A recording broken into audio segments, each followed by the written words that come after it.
Proibição do sangue na Bíblia inclui as transfusões de sangue pela medicina?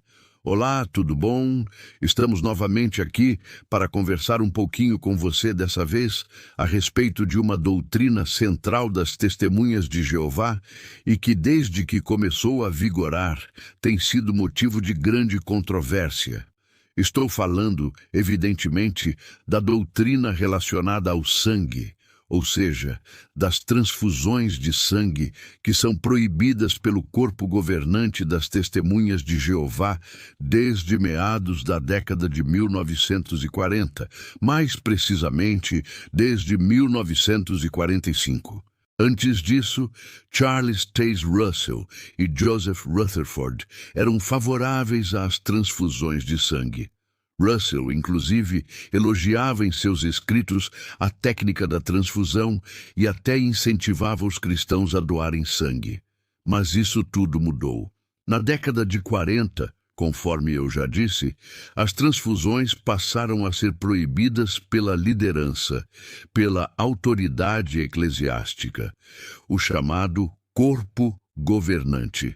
Pois bem, as Testemunhas de Jeová costumam usar alguns textos bíblicos para tentar dar um fundamento bíblico à proibição das transfusões de sangue, considerando-as uma violação à lei de Deus.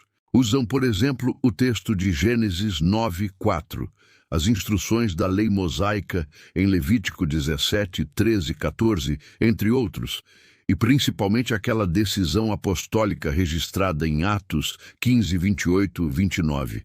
Mas a pergunta que se faz é: será que isso é realmente válido? Será coerente raciocinar dessa forma, usar esses textos para proibir a técnica das transfusões de sangue? Todos esses relatos bíblicos falam de um contexto de ingestão de sangue, de comer sangue, sem nenhuma exceção. E isso não se aplica às transfusões, por uma razão muito simples. Imagine um paciente impossibilitado de se alimentar pela boca e alguém resolve administrar sangue na veia dele, apenas sangue. O que aconteceria? Ele morreria em pouco tempo, morreria de fome, de inanição. Por quê? Porque o sangue transfundido na veia não é reconhecido pelo organismo como alimento. Ele não é digerido, não é absorvido como nutrientes. O corpo humano não reconhece o sangue injetado como alimento. Ele só pode ser reconhecido como tal se for ingerido, se passar pelo trato digestório, o sistema digestivo. As Testemunhas de Jeová, porém, costumam usar ilustrações já prontas, pré-fabricadas, para explicar o assunto. Eu mesmo, quando era testemunha, usava uma dessas ilustrações no campo. Quando alguém perguntava sobre sangue, eu dizia algo assim: imagine um sujeito diabético e o médico manda ele se abster de açúcar. Isso significa que ele não pode comer um doce, mas ele pode injetar glicose na veia?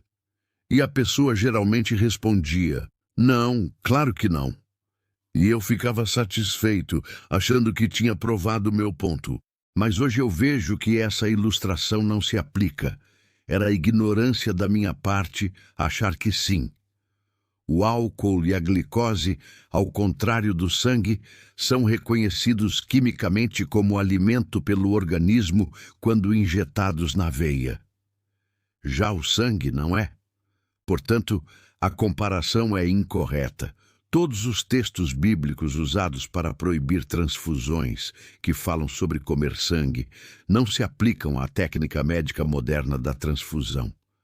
É por isso que a Torre de Vigia, a sede das Testemunhas de Jeová, tem usado ultimamente a expressão sustentar a vida relacionada ao sangue, para continuar reforçando a proibição.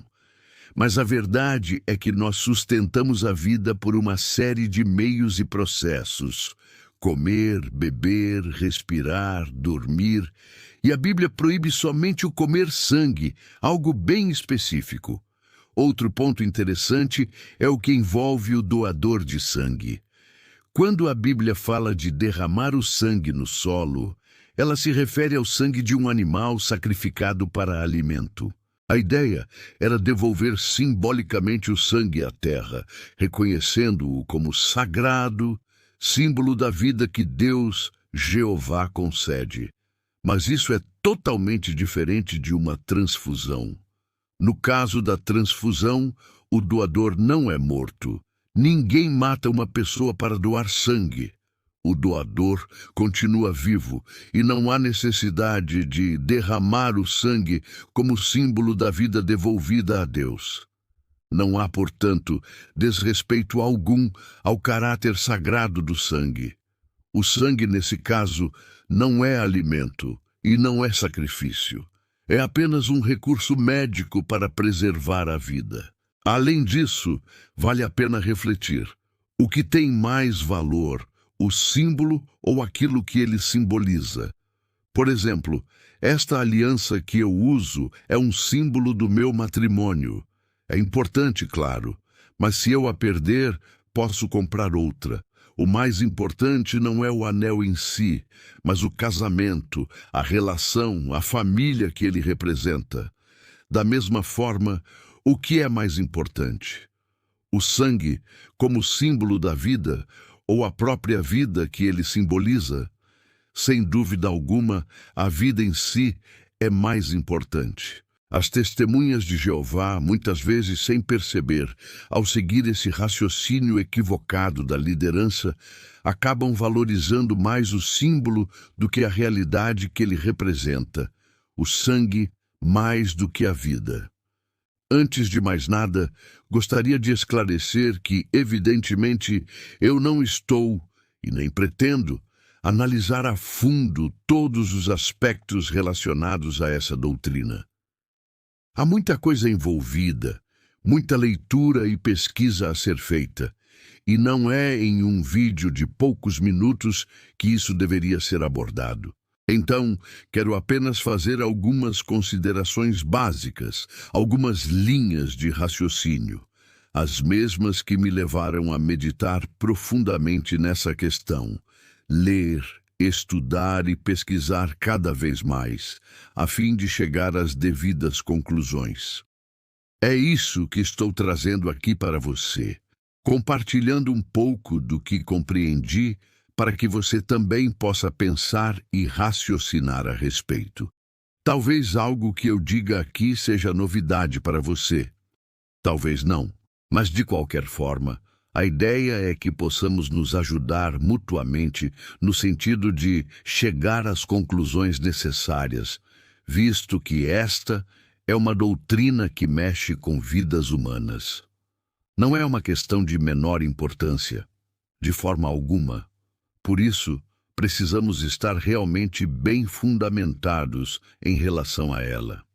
A organização ensina que é inaceitável para os cristãos receber uma transfusão de sangue. Contudo, na doutrina atual, as chamadas frações de sangue são permitidas, algo que nem sempre foi assim. Há um longo histórico, com idas e vindas, mudanças de entendimento e decisões que, em certos momentos, chegam a parecer bastante surreais. O fato é que hoje, de acordo com a doutrina da organização, as frações de sangue são permitidas. Isso certamente se deve ao fato de que as transfusões de sangue total tornaram-se cada vez mais raras. Atualmente, o sangue doado é processado e fracionado, e esses diversos componentes ou frações são administrados aos pacientes de acordo com a necessidade. Evidentemente, a organização teve que se adequar a essa realidade, permitindo o uso das frações de sangue. No entanto, ela não abriu mão da doutrina central, o aspecto principal, e continua proibindo aquilo que chama de componentes primários. A Sociedade Torre de Vigia adotou essa subdivisão, afirmando que há componentes primários do sangue: as hemácias, glóbulos vermelhos, os leucócitos, glóbulos brancos, as plaquetas e o plasma sanguíneo. Esses são os chamados componentes primários. Já as demais partes são consideradas frações menores, ou componentes não primários, ou secundários. É importante destacar que essa nomenclatura e essa divisão não são usadas no meio médico. Não existe na literatura científica essa classificação. Trata-se de uma terminologia criada e usada exclusivamente pela Torre de Vigia. Por quê? Porque, para classificar algo como primário ou secundário, é preciso seguir algum critério. Se for, por exemplo, pelo critério da importância, o que seria o componente primário?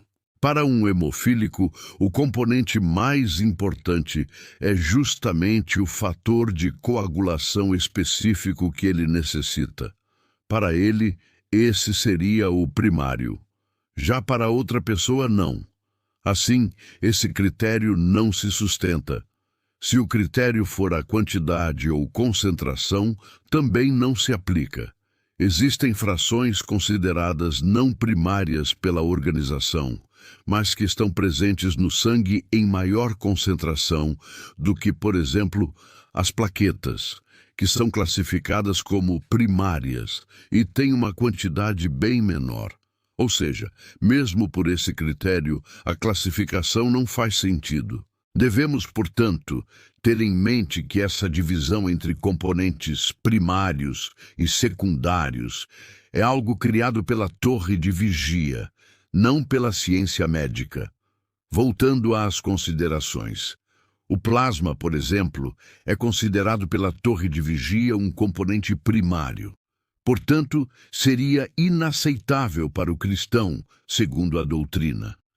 No entanto, o plasma é composto de cerca de 91 a 93% de água pura, e os outros 7 a 8% são proteínas complexas, como albumina, globulinas e fatores de coagulação. Pois bem, todas essas proteínas complexas, as frações, podem ser administradas segundo a consciência de cada testemunha de Jeová. São permitidas. Mas o plasma não. Ele é proibido. Ou seja, 93% de água tornam algo inaceitável, enquanto suas partes individuais são aceitáveis. Em linhas gerais, é como se dissessem: você não pode comer um misto quente, porque isso desagrada a Jeová. Mas pode comer o pão, depois o presunto e depois o queijo, na ordem que quiser. Porque isso é permitido, vai da sua consciência. Faz sentido algo assim? Ou vocês acham? Outro ponto interessante: os leucócitos, glóbulos brancos, células de defesa, são proibidos por serem classificados como componentes primários. Mas você sabia que eles estão muito mais presentes em um órgão transplantado do que na quantidade equivalente de sangue em uma transfusão, ou até mesmo em várias transfusões? Isso porque os leucócitos, por serem células de defesa, estão concentrados principalmente nos tecidos. É ali que eles são mais úteis e estão em maior número. Na corrente sanguínea, eles apenas transitam. Portanto, quando alguém recebe um rim transplantado, por exemplo, há muito mais glóbulos brancos nesse órgão do que haveria em uma transfusão de sangue. E, no entanto, os transplantes são permitidos pela organização. Vale lembrar que nem sempre foi assim. Em 1962, os transplantes foram permitidos. Em 1968, proibidos. E, em 1980, voltaram a ser permitidos, novamente como questão de consciência para as testemunhas de Jeová. Mas se os transplantes são permitidos, por que uma transfusão de sangue, que é equivalente a um transplante de órgão, já que o sangue é um tecido fluido, não é? É algo para se refletir. E para concluir esse raciocínio, você sabia que Deus permite transfusões naturais de sangue total? Sim, Um artigo médico mostra que em casos de gravidez monocoriônica ou univitelina, onde os gêmeos compartilham a mesma placenta, existem ligações AV, artéria-veia, o que permite transfusões naturais entre os fetos. Será que Jeová criaria um processo natural que violasse a sua própria lei? Vale a pena pensar nisso. Essa questão foi tratada em pesquisas sérias, como as do Dr. Geoffrey Min Taylor, publicadas em revistas médicas, e há muitos estudos nesse sentido. Deixe seus comentários a respeito do assunto. Qual seu entendimento a respeito? Se inscreva no canal e deixe seu like. Isso irá ajudar para que nossos vídeos cheguem a um público cada vez maior e alertando sobre o perigo das seitas de autocontrole, que infelizmente têm deixado muitos traumas nas vidas das pessoas. Muito obrigado e até o próximo tema.